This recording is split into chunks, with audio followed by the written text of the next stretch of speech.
Hello everyone, welcome to Prince Civil Services YouTube channel, a visionary program of Prince EduHub Seeker. I'm Dheeraj Rajpurohit and today's session is based on polity through MCQs.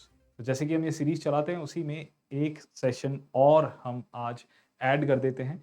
So we will discuss 5 MCQs related to polity and we'll learn many concepts through those 5 questions. So let's start with our first question of the day. Which of the following is not matched correctly?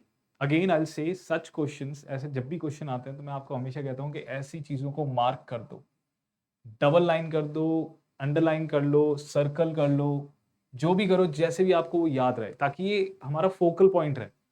Because जहाँ पे भी negatively sound करता है statement, यानी आपको question जो negatively पूछा है, which of the following is not और which of the following is not, nor, जहां पे भी नेगेटिव आता है वहां पे आपको हाईलाइट कर देना. बिकॉज यहाँ पे एक टेंडेंसी होती है, क्योंकि आप जैसे ही पहला देखोगे कि यस इट इज राइट और आपको लगेगा कौन सा करेक्ट, यहाँ पर नॉट आपने ध्यान नहीं दिया तो आप इसी को टिक कर लोगे, and that is a very silly mistake.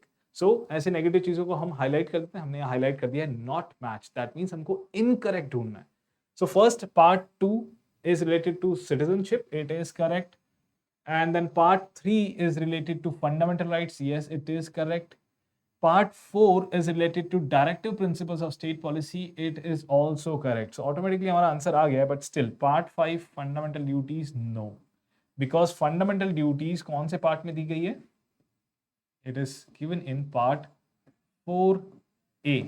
So fundamental duty was not present in our original constitution, it was later on added by 42nd Amendment Act of 1976. 42nd amendment act के थ्रू हमने part 4A add किया, जो कि titled है fundamental duties. इसमें सिर्फ एक ही article है, आर्टिकल 51A, और इसके अंदर 11 ड्यूटीज दे रखी है. इसमें 11 ड्यूटीज एंशाइन कर रखी है हमें, ताकि फंडामेंटल राइट्स एंजॉय करने के साथ साथ सिटीजन्स को ये भी पता रहे कि उनकी कुछ बेसिक ड्यूटीज हैं towards the state, towards the citizens and towards their nation. So वो आर्टिकल 51A में दे रखी है विद 11 ड्यूटीज. किससे ऐड की है? 42nd amendment act of 1976. Now let's move on to our next question. Consider the following statements. तो यहाँ पे हमने नेगेटिवली कुछ नहीं है ना, हम ऐसे क्वेश्चंस में जनरली यहां दिया होता है which of the following statements are correct. तो यहाँ नेगेटिव नहीं है, करेक्ट ही ढूंढना है हमें. सो हम देखते हैं पहले, क्योंकि ये जब भी ऐसे क्वेश्चंस आते हैं 2-3 स्टेटमेंट वाले और यहाँ पूछा है consider the following statements, always go for this. यहां पे क्वेश्चन पूछा गया which of the above statement is और आर करेक्ट. ठीक है, तो 2 स्टेटमेंट्स है. पहला देखते हैं, right to property was a fundamental right before 1976. Oh 78, sorry 78. 1978 से पहले right to property was a fundamental right. So this statement is actually right, because 1978 से पहले right to property was a fundamental right under Article 31. So Article 31 के अंदर fundamental right था, right to property. So what changed? Is it now a fundamental right? No. Presently or currently, right to property is not a fundamental right. That means it has been repealed. ये हमने हटा दिया हमारे constitution से. कैसे हटाया हमने ये हमने हटाया 44th अमेंडमेंट एक्ट ऑफ 1978. यहां पे हमें ये स्टेटमेंट पता चल गया. 78 में हमने इसको हटा दिया, यानी 78 से पहले आर्टिकल 31 में राइट टू प्रॉपर्टी एक फंडामेंटल राइट था, अब नहीं है. तो प्रेजेंट अगर हम करंटली बात करें, सेकंड स्टेटमेंट हमारा करंट प्रेजेंट एरा पे बेस्ड है. फर्स्ट स्टेटमेंट तो सही है. C currently right to property is a non constitutional legal right. देखो यहाँ पे स्टेटमेंट में अगर नॉन कॉन्स्टिट्यूशनल नहीं होता, सिर्फ लीगल राइट होता तो करेक्ट है, या फिर इसकी जगह कॉन्स्टिट्यूशनल होता. Because this statement is wrong because of, क्यों गलत है ये गलत है इस वजह से, नॉन कॉन्स्टिट्यूशनल की वजह से. तो ये नॉन कॉन्स्टिट्यूशनल नहीं है, कॉन्स्टिट्यूशनल राइट है. व्हाई? बिकॉज आर्टिकल 300A तो राइट टू प्रॉपर्टी जो आर्टिकल 31 में था वो हमने शिफ्ट कर दिया आर्टिकल 300A में। तो यानी अब कॉन्स्टिट्यूशनल राइट तो है, क्योंकि कॉन्स्टिट्यूशन के article number 300A right to property देता है, तो ये नॉन कॉन्स्टिट्यूशनल नहीं है, कॉन्स्टिट्यूशनल है। साथ ही साथ लीगल भी है, because constitution is a legal document, तो लीगल भी है और कई सारे लॉज के थ्रू भी आपको राइट टू प्रॉपर्टी मिलता है एज ए राइट, तो ये लीगल राइट भी है, ठीक है। But this statement is wrong, so automatically हमारा आंसर क्या होगा इसमें, only one. So correct statement choose करना है one. Okay, let's move on to the next question. बड़ा ही सिंपल सा क्वेश्चन है, इसके लिए आपको पार्ट्स पता होनी चाहिए। C which of the following is not matched correctly, so again I will highlight not match, तो इनकरेक्ट ढूंढना है हमें। सबसे पहले देखते हैं part 1 union and its territory correctly matched, part 9A municipalities correctly matched, part 9B cooperative societies correctly matched, part 9C panchayat incorrect. तो अब यहां पे देखते हैं हम, देखिए एक्चुअली पंचायत दे रखे हैं पार्ट 9 में, तो पंचायत ऐड किए थे by 73rd amendment act of 1992। Similarly municipalities भी 74th अमेंडमेंट एक्ट के थ्रू ऐड किए गए ऑफ 1992। 73 पंचायत, 74 म्युनिसिपैलिटीज। इसी के साथ एक नया पार्ट ऐड कर दिया 9 फॉर पंचायत, और इसके लिए पार्ट ऐड किया 9A। ओके, इसी के साथ एक और आप यहां पे फैक्ट देख लीजिए, पंचायत के लिए पार्ट 9 के साथ साथ एक शेड्यूल,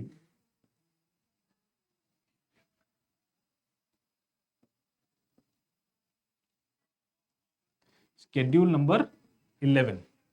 सो 11 शेड्यूल इसके लिए, और म्युनिसिपैलिटीज के लिए शेड्यूल 12। टोटल हमारे 12 शेड्यूल्स हैं, तो 11 और 12, 11 related to panchayat and 12 is related to municipalities. Alright. और कोऑपरेटिव सोसाइटीज की अगर बात करें तो ये भी बाद में ऐड हुआ है in 9B by 97th amendment act of 2011। तो 97th अमेंडमेंट एक्ट ऑफ 2011, इसी के साथ हमने एक नया पार्ट 9B हमने ऐड कर दिया, कोऑपरेटिव सोसाइटी, प्लस हमने कॉन्स्टिट्यूशनल स्टेटस दे दिया कोऑपरेटिव सोसाइटी।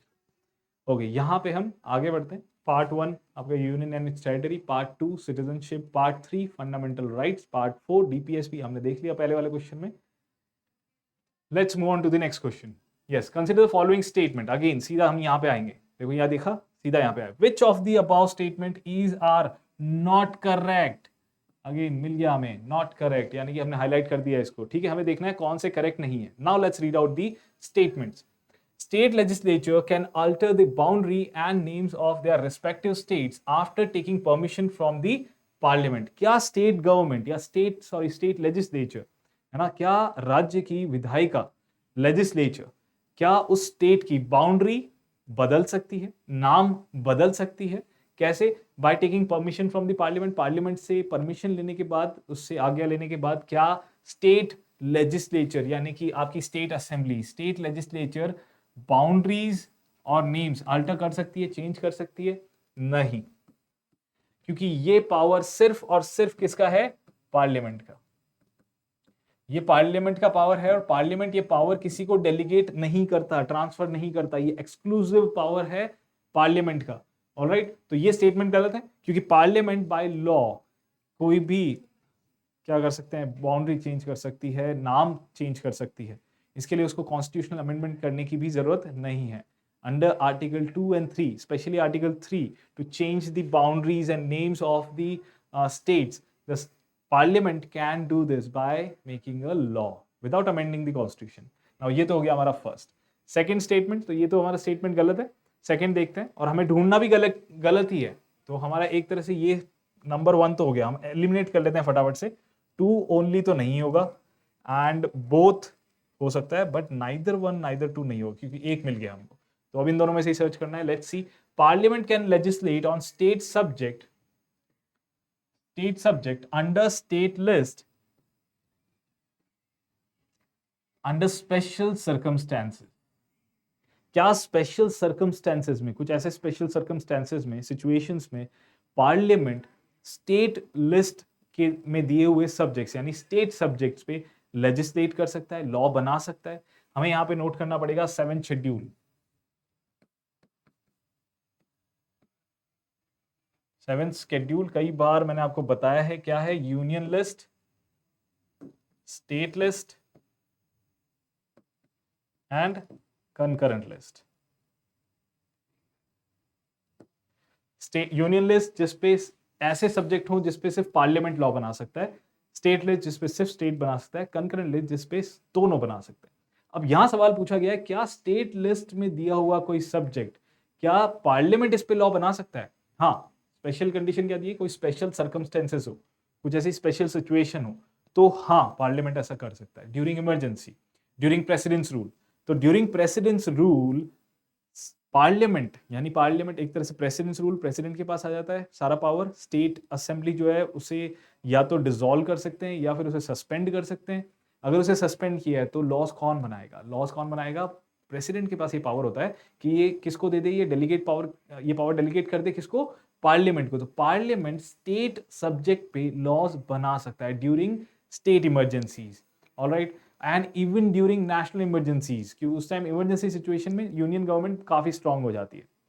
इसके अलावा एक और स्पेशल सर्कमस्टेंसेज है, अगर स्टेट असेंबली ने गवर्नर के थ्रू, है ना, ऑफिशियली पार्लियामेंट को किसी पर्टिकुलर सब्जेक्ट पे पावर दे दी है, तब कर सकता है। Even one more circumstance is there, अगर राज्यसभा ने स्पेशली एक रेजोल्यूशन पास करके पार्लियामेंट को किसी एक या दो या कुछ स्टेट सब्जेक्ट्स पे पावर दे दिया है लॉ बनाने के लिए, तो वो पार्लियामेंट बना सकता है। हालांकि वो लॉ टेम्पररी होता है, परमानेंट नहीं होता, बट स्टिल लॉ बना सकते हैं। So this statement is right. But हमें क्या ढूंढना है? Incorrect statement. तो हमारा आंसर होगा सिर्फ one, only one. So the correct answer is only one. Okay, let's move on to the next question. Now consider the following statements and जैसे ही हमने ये स्टेटमेंट ये देखा, हम यहां पे आएंगे। Which of the above statements are correct? तो हमें क्या ढूंढना है? करेक्ट स्टेटमेंट ढूंढना है। Let's see. Originally 7 fundamental rights were mentioned in Indian constitution. यहां पे कैच करने की बात यह है दैट ओरिजिनली जब हमारा कॉन्स्टिट्यूशन बनाया गया था तब ओरिजिनली क्या हमारे फंडामेंटल राइट्स 7 राइट्स थे? अभी कितने हैं currently? present 6 fundamental rights are there. So originally 7 थे, yes, इसका आंसर पहले वाले क्वेश्चन में ही था, because right to property under article 31 has been abolished. अब 6 हो गए, तो पहले कितने थे? 7 थे, ओरिजिनली 7 थे, तो this statement is correct. Let's move on to the next statement. Now 42nd Constitutional Amendment Act of 1976 made fundamental rights justiciable. अब इसके लिए हमें ये वर्ड पता होना चाहिए कि जस्टिसिएबल का मतलब क्या है। जस्टिसिएबल का सिंपल सा मतलब है अगर किसी चीज के लिए आप जस्टिस ले सको, कोई रेमेडी हो, कोई तरीका हो जिसके थ्रू आप जस्टिस ले सको, वो कहलाएगा जस्टिसिएबल। और फंडामेंटल राइट्स, अगर आपके फंडामेंटल राइट्स सप्रेस कर दिए जाए, अब्रिज कर दिया जाए, कर्टल कर दिया जाए, किसी तरह से आपसे छीन लिए जाए, तो आप इन फंडामेंटल राइट्स के लिए जस्टिस ले सकते हो। दैट मीन्स इनको रिस्टोर करने के लिए आप कोर्ट जा सकते हो। तो आप सुप्रीम कोर्ट जा सकते हो, हाई कोर्ट जा सकते हो। Under article 32, under article 226, supreme court and high court can issue writs respectively for enforcement of fundamental rights. तो जस्टिसिएबल तो है, ठीक है। तो क्या जस्टिसिएबल 1976 से हुआ है? नहीं, ये ओरिजिनली जब से हमारा कॉन्स्टिट्यूशन बना है तब से। आर्टिकल 32 तो पहले से ही है ना, article 32 right to constitutional remedies. Under this article, Supreme Court can issue writs to enforce your fundamental rights, to restore your fundamental rights, यानी justiciable है। बट ये justiciable 1976 से नहीं हुआ है, ओरिजिनली है। क्या है? ओरिजिनली है। Originally constitution has given fundamental rights as justiciable rights, है ना, तो वो एक justiciable nature है उनका और ओरिजिनली है, अभी बाद में नहीं हुआ है। तो दिस स्टेटमेंट इज रॉन्ग और हमें क्या ढूंढना है? Correct statement. So only one first statement is correct, second statement is incorrect. On this note, I'll end my session. I hope you enjoyed the session. आपको कुछ सीखने को मिला हो, कुछ नया सीखने को मिला हो, और नया नहीं तो एटलीस्ट आपकी कोई अच्छी सी प्रैक्टिस हो गई हो. We have seen different dimensions also. हम हर क्वेश्चन के साथ different dimensions को भी कवर करने की कोशिश करते हैं. If you have any valuable suggestions, you can comment in the comment section. And if you have any questions, queries, also for that, you can comment in the comment section. Also, Prince Civil Services के admission open है for first year. So अगर आप college के साथ ही तैयारी करना चाहते हैं for civil services, for UPSC और आरएएस, तो आपको ज्वाइन करना चाहिए Prince civil services. The admissions are open. For more queries, for more information, you can contact to Prince Civil Services. And on this note, I'll end my session. I'll meet you again in the next session. Till then, take care and God bless you all.